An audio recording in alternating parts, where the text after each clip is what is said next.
Assalamualaikum warahmatullahi wabarakatuh.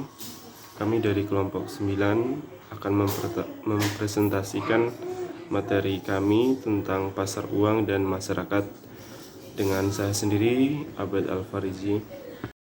Assalamualaikum warahmatullahi wabarakatuh. Saya Cindy Ayu Febrianti akan memulai presentasi ini. Pasar uang merupakan tempat pertemuan antara pihak yang bersurplus dana dengan pihak yang berdefisit dana, di mana dananya berjangka pendek. Pasar uang juga sering disebut dengan pasar kredit jangka pendek. Instrumen pasar uang. Instrumen atau surat-surat berharga yang diperjualbelikan dalam pasar uang jenisnya cukup bervariasi, termasuk surat-surat berharga yang diterbitkan oleh badan-badan usaha swasta dan negara, serta lembaga-lembaga pemerintah. Berikut ini ada beberapa instrumen surat berharga yang biasanya diperdagangkan di Indonesia. Yang pertama yaitu SBPU atau Surat Berharga Pasar Uang. Merupakan jenis surat berharga yang diperdagangkan dengan cara diskonto dengan Bank Indonesia ataupun lembaga keuangan lainnya yang sudah ditunjuk oleh Bank Indonesia. Yang kedua yaitu SBI atau Sertifikat Bank Indonesia, merupakan jenis surat berharga yang bentuknya hutang dalam jangka pendek yang dikeluarkan oleh pemerintah. Yang ketiga yaitu Promissory Notes, merupakan surat pernyataan yang menyatakan kesanggupan untuk membayar transaksi hutang piutang dalam jangka waktu yang pendek. Hal ini antara debitur dan kreditur.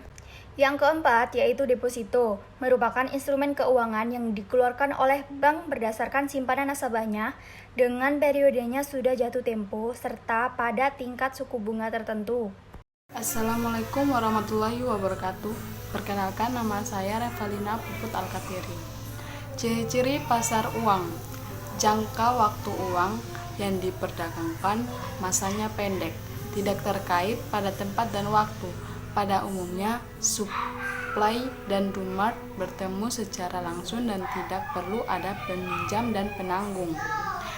Pelaku pasar uang, pemerintah. Pemerintah adalah peminjam terbesar di pasar uang dan tidak pernah berperan sebagai pemberi pinjaman.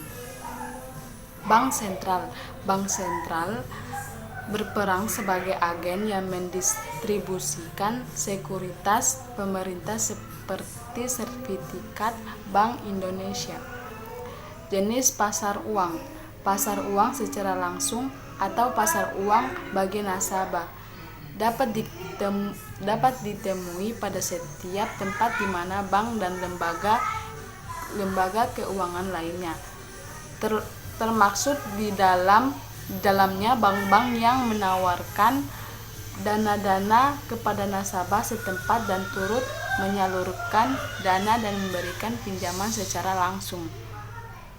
Pasar uang yang sifatnya bagi siapa saja atau pasar uang terbuka, yaitu suatu pasar yang fasilitasnya sangat kompleks di mana dana-dana yang menganggur dari beberapa provinsi, pelosok tanah air dipertukarkan atau dialihkan melalui berbagai perantara perdagangan efek. Selanjutnya adalah manfaat dari pasar uang. Ada beberapa manfaat daripada pasar uang sendiri. Antara lain yang pertama adalah bagi perusahaan. Itu perusahaan sendiri akan memenuhi kebutuhan dana jangka pendeknya dari lembaga keuangan dan pemerintah, dari overnight sampai tempo 1 tahun.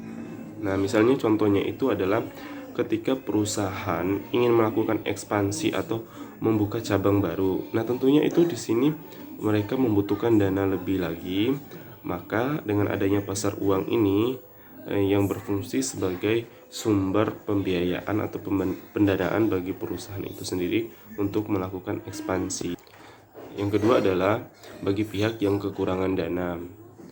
Ya, manfaat dari pasar bagi pihak yang kekurangan dana itu mereka akan mendapatkan manfaat, yaitu mudah dan cepat mengatasi kesulitan dalam keuangan yang biayanya cukup relatif murah. Yang ketiga adalah bagi pihak-pihak yang kelebihan dana. Pasar uang dapat dimanfaatkan untuk menyalurkan dana-dana yang tidak terpakai bagi pihak-pihak yang kelebihan dana, peluang untuk menambah pendapatan, dan sekaligus dapat mengurangi risiko finansial. Yang keempat adalah bagi pihak perbankan. Pasar uang sendiri dapat dimanfaatkan untuk memenuhi kebutuhan likuiditasnya agar saldo giro daripada bank sentral tidak negatif akibat kegiatan clearingnya.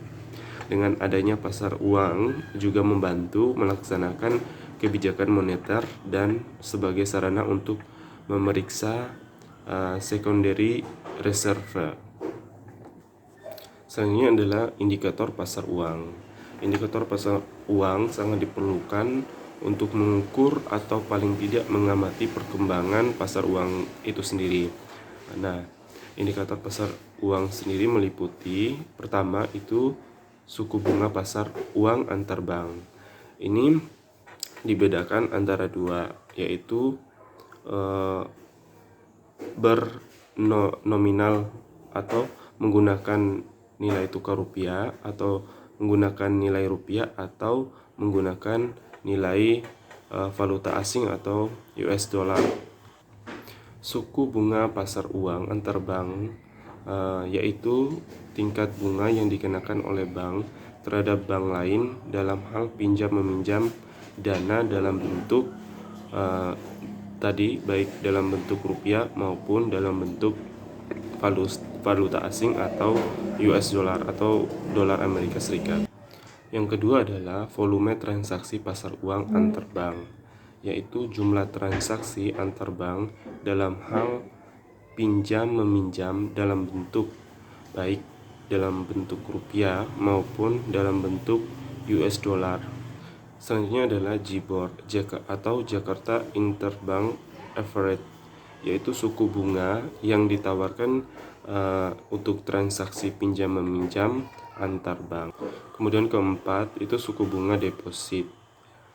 Apa itu suku bunga deposit? Yaitu tingkat bunga yang diberikan kepada deposan yang mendepositkan uangnya dalam bentuk baik itu rupiah maupun dalam bentuk US dollar. Yang berikutnya adalah nilai tukar rupiah atau kurs, yaitu harga suatu mata uang terhadap mata uang lainnya atau nilai dari suatu mata uang terhadap mata uang lainnya. Dan kebetulan kita tinggal di Indonesia, maka pengukurannya itu adalah kurs daripada rupiah itu sendiri. Berikutnya lagi yaitu suku bunga kredit, yaitu tingkat bunga kredit yang dikenakan bank atau lembaga keuangan lainnya kepada pihak kreditor.